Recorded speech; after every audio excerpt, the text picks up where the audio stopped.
we've convened the Board of Health for the City of New York and the New York City Department of Health and Mental Hygiene. It is currently 4:03, and I'll call this meeting to order. To begin, I'll conduct a roll call. Are the following members present? Pamela Breyer? Here. Dr. Sixto Caro? Here. How is this? Dr. Joel Foreman? Oh. Dr. Joel Foreman? Okay, Rosa Gill? Here. Dr. Sidney Hankerson? Not yet. Dr. Mitch Katz? Here. Hi. Dr. Simona Kwan? Here. Gail Nailwith? Here. Karen Redliner? I think you're here. Mhm. And Dr. Lynn Richardson? Not here. Okay, very good. Thanks, everyone. I'm just going to be brief in my opening remarks. We're dealing with a number of concurrent challenges. COVID cases are rising, as you know, driven by two new and more transmissible variants, BA4 and BA5. And yet what gives us some level of optimism is the fact that despite that increased transmission, we are in no way seeing increases in deaths or severity of hospitalizations. And in fact, we're seeing a distinct break in the concurrence of those two trends and over the last couple of months. And so that's encouraging. I think a testament to all of the work over the last couple of years to get people vaccinated and the wall of immunity that's been built up. It's a testament to the tools we've built in terms of rapid testing and treatment, including the launch of the country's first Test to Treat site in partnership with Dr. Katz's team, led by Dr. Katz's team. And yet COVID is still with us and its effects are deeply inequitable. Hospitalizations are made up mostly of people of color. Deaths are still made up predominantly of people of color. And so, the focus on equity remains crucial despite encouraging signs that the overall impact of COVID is lessening despite rising cases. Add on top of this, the recent monkeypox outbreak epidemic at this stage, which has been a real challenge for our department and for the city to manage concurrent infectious diseases, especially in light of the underlying and structural challenges that the city faces in terms of workforce issues, funding issues. There is no emergency funding for the COVID response, for the monkeypox response, as opposed to the COVID response. So public health is very much stretched. Public health is very much under threat. And as we see trends happening, particularly, the decision today to elevate ASPR into a more lead role in pandemic response in Washington, runs the risk of further minimizing the role of public health agencies. And as we've seen a larger trend of boards of health being increasingly defanged across states and cities around this country. So this Board of Health, the work of this Board of Health really is more important than ever to advance an ambitious, forward-looking prevention agenda to ensure that we are incorporating our work with healthcare systems and to ensure that we're centering equity as we do so. So I just wanted to thank you for your service on this board. I really think this is a critical time to be working in public health. I'm grateful for your partnership and your support. And, I'll turn it over to my colleagues now.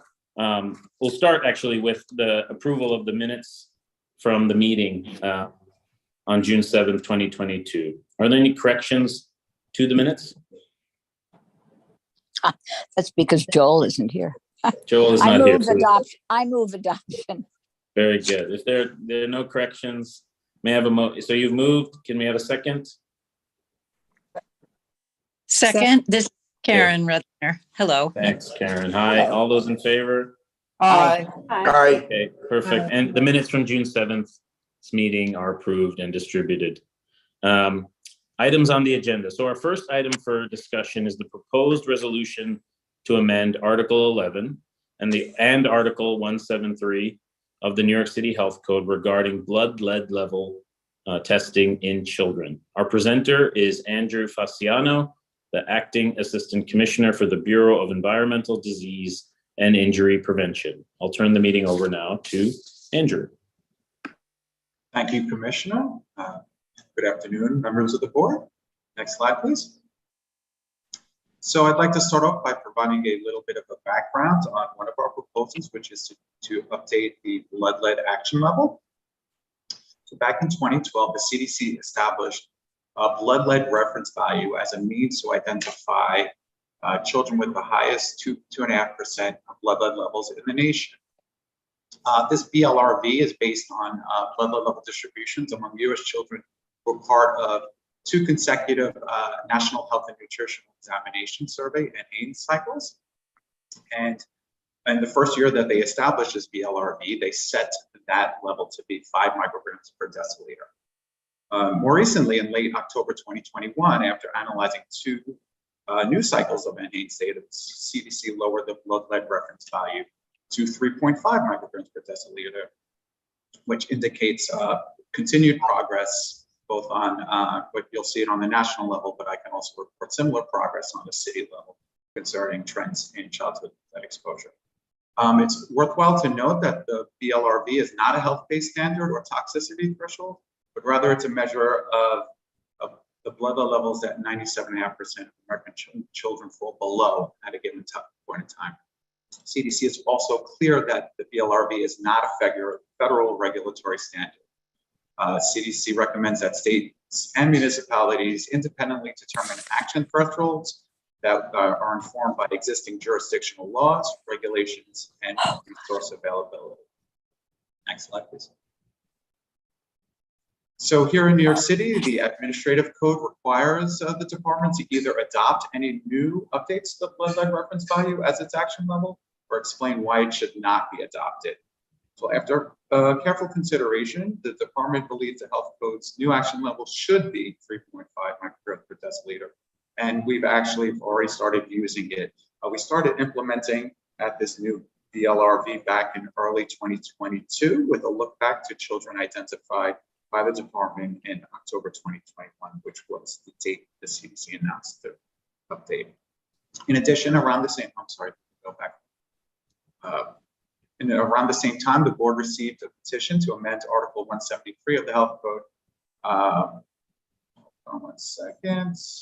And recommending that we adopt the new BLRV. Next slide. There were many factors to consider before we put together this proposal to adopt the BLRV. The biggest one we felt was that there is no safe blood level has been identified, and it's been shown that even low blood levels affect learning and behavior.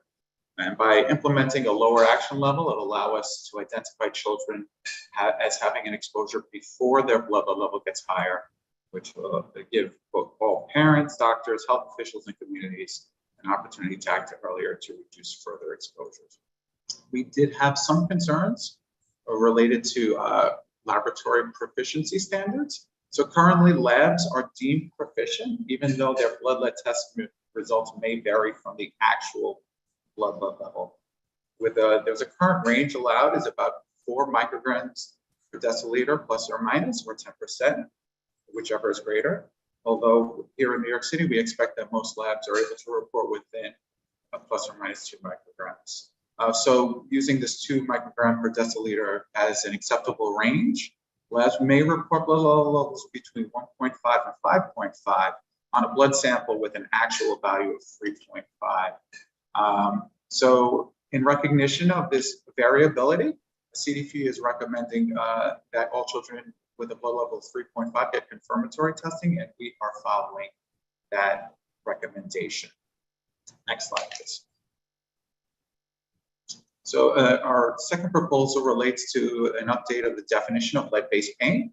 Back in 2020, the board added a more protective standard for the department's case investigations with the addition of the unsafe lead paint standard of 0.5 milligrams per square centimeter for homes. So this more protective standard allowed us to order the abatement of lead-coated surfaces during our case investigations. And this is a standard that was specific to the Department of Health. More recently, in December of 2021, the New York City Department of Housing Preservation Development promulgated rule changes to update their definition of lead-based paint as permitted by the NYC Ad Code. And so they, similar to how we did in 2020, lowered the lead-based paint standard from 1 milligram per square centimeter to 0.5. And so therefore, at this time, we're proposing to update our health codes, lead-based paint definition to align with HPD's definition and Ad Code provisions. So in summary, we are proposing to change the action level from 5 micrograms per deciliter to 3.5 micrograms per deciliter with all of the related health code provisions noted below. We're also proposing to change the definition of lead-based paint from 1 milligram per centimeter square to 0.5 milligrams per centimeter square, and remove an outdated definition for unsafe lead paints as well as unsafe lead paint hazards, since these are now covered by the lead-based paint definition. We are seeking you to approve the proposed amendments to Article 173 and 11 for public comment.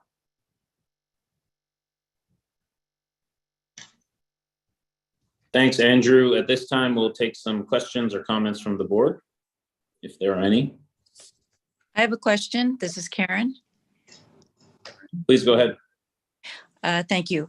I am very supportive of both of these resolution amendments or resolutions. I am just wondering about the letter that we received from that group of advocacy organizations. Do these two issues address all of the concerns that were raised in that letter?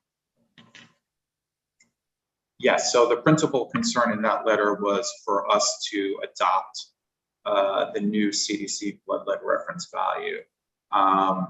And so the other item related to the update for unsafe lead hazard, I do not believe was covered in that letter. It's just more of a cleanup measure more than anything else. But yes, our proposal is consistent with what they suggested. Okay, very interesting. And I'm also wondering, is it a protocol for the department to respond to the letter, to let them know that we have changed this ruling, or they're probably aware of it, but I was just wondering if there's any kind of formal response that goes on the record when, a resolution is made that responds to a request. I'm not sure. I can respond to that. The petitioner was notified that there would be this Board of Health meeting today. He's aware, and so I think we're good on that front. So then we'll let them know that the resolution was passed. Correct. Okay. They will probably know as of the meeting. Vote. I believe the expectation was that he would be attending, viewing the meeting as well. I see. Okay. Thank you very much. Any other comments or questions? If not, can I have a motion to approve for publication the proposed resolution to amend Article 11 and Article 173 of the New York City Health Code? So moved. Can I have a second? Second. I'll take a vote from each member. Or we can just say aye. If anyone raise objections, we can also just do it that way. Any nays? Okay, so it's passed with unanimous vote. I think Dr. Hankerson has joined us as well. I'm sorry, just to clarify, it's approved for publication for comment. That's correct. No. It's approved for publication for comment. Yes, that's correct. So unanimous vote in favor of the motion, and the motion carries. Okay, moving on to our next item. It's the proposed resolution to amend Article 5 and Article 177 of the New York City Health Code. Our presenter is Mark Horberg, the Director of the Office of Radiological Health within the Bureau of Environmental Sciences and Engineering at the Health Department. I'll now turn this over to Mark. Thank you, Commissioner, and good afternoon, members of the board. Today, we're proposing to amend Articles 5 and 177, which regulate indoor tanning salons.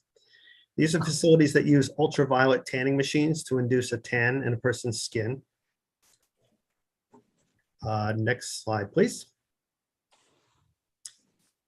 We have about 90 permitted facilities in New York City at this time, and I am happy to report that the number is declining. That's a good thing because the health effects of tanning with ultraviolet radiation tanning devices are well established. Skin cancer, carcinomas, and melanoma. Who's at risk from using tanning devices? Anyone who uses a tanning device. Who's most at risk? Young people. The good news is that the research shows that indoor tanning has significantly decreased in states that have enacted youth access legislation. We hope that the declining number of indoor tanning facilities in New York City is evidence of that decline. Can you go to the bank? Next slide, please. I don't need them. So here's a summary of the proposed changes. Our current code bans tanning for anyone younger than 17. And if you are 17, currently you'll need a note from a parent or guardian. We're proposing to ban tanning for minors. New York State has enacted this change. We are currently enforcing it, and we're updating our code for consistency. Our current code has several provisions to warn patrons of the health risks of tanning. We have a health risk advisory, which is provided to each patron during their initial visit. We have a health risks warning sign, which is that gruesome sign that is included in the presentation there, which is required to be posted near each tanning device. And we also have a patron acknowledgement form, which requires annual sign off by both the patron and the operator, and the record must be kept on site. So we're proposing to require a warning sign, rather written warning language on each facility's website using FDA language. Also, Article 177 currently requires extensive operator record keeping, including maintenance logs, patron use records, and timer test records. We're proposing that if facilities choose to maintain electronic records, that those records must be available in PDF format. We're also proposing to make some minor clarifications about cleaning and sanitizing reusable protective eyewear, pillows, and headrests. And finally, permit fees and inspection fees would increase consistent with New York State fees. Next slide, please. So today we're asking the board to approve the proposed amendments to Article 177 and Article 5 for public comment. Thank you, Mark. At this time, we'll take questions from the board.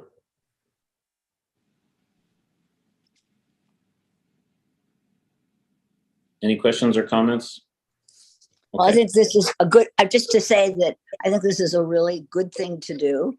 There's no way we wouldn't support it. I don't think it's great. Good.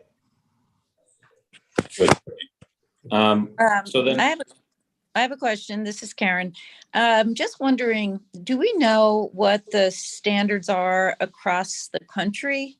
Are there any other states that have, let's say, higher ages? Is there any basis on which we could raise the age, even above 18? Or, is this kind of the most that could be done relative to other state or local guidelines that are in place?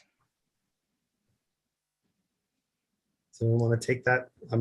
I think we'd prefer to ban these devices altogether if it were within our purview, but my understanding is that it is not. Right. Just wondering if there's any other, it's stricter measures that we could put in place if we were to so desire. I'm not aware of any state that has a restriction higher than the age of 18. Okay. I have a question, Dr. Caro. Please go ahead. Yeah, any educational material to all those centers in the prevention of infectious disease? Because I don't know if there is enforcement. I passed the other day through one of the tattoo shop from outside, and I don't think there is any control or enforcement of precaution of infectious disease now that is coming other microorganisms like the monkey pox, etc. So in terms of enforcement, we do have a biennial enforcement program. We do check for everything from record keeping to the placement of those warning signs, especially check to make sure that patrons receive the warning documents before they tan. It's a comprehensive inspection that's calculated, that's performed at this time. Thank you. Any additional questions or comments? Okay. May I have a motion to approve for publication for comment the proposed resolution to amend Articles 5 and 177 of the New York City Health Code? Move. Can I have a second? Second. Second. Okay, and any nays? We'll just go by nays. Okay, with a unanimous vote in favor of the motion carries. Okay, our final item on the agenda is the Board of Health resolution regarding masks in childcare and early intervention programs. Our presenter is Dr. Celia Quinn, our Deputy Commissioner for the Division of Disease Control at the Health Department. I'll turn it over to Dr. Quinn now. Hello, everyone. Very pleased to be with you this afternoon. And yes, I'm here to talk about ending the mask mandate in childcare and early intervention programs. So by way of background, the order that we're talking about today was from November of 2021 and is called COVID-19 vaccination and face coverings in childcare and early intervention programs. And this is an order that remains in effect until this board takes an action on it. The current order requires that every childcare program and early intervention provider agency to exclude any staff member who has not provided proof of COVID-19 vaccination, and also all staff members and individuals 2 years of age and older who can medically tolerate a face covering to wear a face covering while at a childcare program and during the provision of early intervention services. So the request for today is that the department is asking the board to rescind only the portion of the order that requires children and staff to wear masks. The vaccine requirement for staff will remain in effect. And it's important to note that nothing would prohibit a childcare or early intervention program from choosing to require masks for children over age 2 or for adults. And it would remain that no such program may prohibit the wearing of a face covering in their settings. And also, childcare and early intervention programs must monitor and adhere to guidance regarding face coverings from the CDC, the New York State Department of Health, and the New York City Department of Health, including guidance that relates to wearing masks upon return to the childcare program after a period of isolation or quarantine for COVID-19. And for some further context, as of June, all New Yorkers who are ages 6 months and older are now eligible for COVID-19 vaccination. These vaccines are safe, they're free and effective for preventing severe illness and death from COVID-19 in this age group. And the vaccines are widely available for children under 5 years old across New York City, including currently at 10 health department vaccine hubs that will remain open into August. So the specific request here is that the department is asking the board to pass the resolution lifting the portion of the order COVID-19 vaccination and face coverings in childcare and early intervention programs that requires children and staff to wear masks, and to maintain the provision that every childcare program and early intervention provider agency exclude any staff member who has not provided proof of COVID-19 vaccination. Okay, so at this time, we'll take some questions or comments from the board, if any.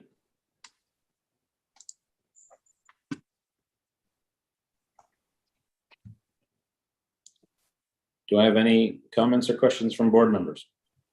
Any submission on the any parent or family member of the children about the exemption for religious or whatever significant motive to reject the vaccination?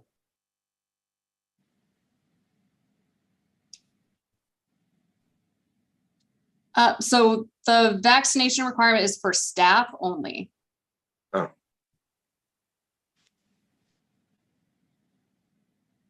Speaking of this vaccination requirement, I know we're voting on the masks and I know we're not voting on the vaccine, but either now or after we vote, I would be interested in just knowing what the department thinking is on fully vaccinated at this point, especially given some potential increase in COVID. We can hold on that and vote on the mask if you'd like. Yeah, I think let's, we'll keep the discussion to this resolution, but then we can, of course, discuss any other matters after a vote. Can I have a motion to approve the Board of Health resolution regarding masks in childcare and early intervention programs? So moved. A second? Second. Any nays? Okay, with a unanimous vote in favor of the motion carries. So that ends the voting portion of the meeting.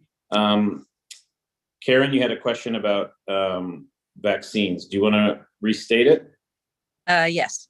So, just looking at this resolution and thinking about the requirement for staff in daycare centers or other locations to be fully vaccinated, I know that's probably the first two vaccines. And I'm just wondering if there's any thought about changing the mandate to define fully vaccinated as at least one booster shot, and whether that's under conversation at this point. Yeah, certainly we're looking at all of our mandates and their ongoing effectiveness, including updating them. And it is an item of discussion. We haven't reached any conclusions yet of the appropriateness of such an order or a proposition, but we are looking at the same data as you, which is to say boosters confer longer lasting and higher levels of protection. We are also mindful of the fact that it appears there could be an updated booster sometime in early fall, which would account for a bivalent booster, which could account for the Omicron variant. So we're also mindful of that coming on board, and is regarding any potential timing of any sort of change to our vaccine mandates. Right. Well, that makes sense. You said September, it's expected to be available?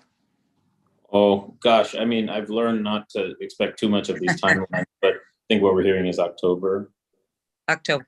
Okay. Dr. Quinn, have you heard anything? Yeah, I think the timeline is the fall. And I think in addition to like whether there are new vaccine products available for the fall, it's a little unclear what to expect in terms of booster guidance and who would be eligible for boosters in the fall.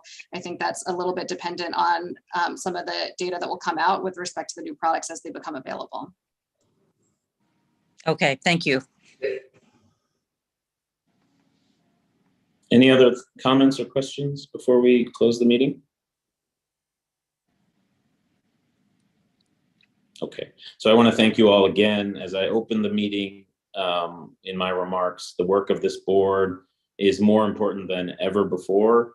Public health is under enormous strain, and you represent leaders, experts, and community members who are committed to advancing a prevention and public health agenda for the city of New York. And we thank you again for making yourselves available. I wish everyone health and safety. Meeting adjourned. Thank you. Bye-bye. Thank you.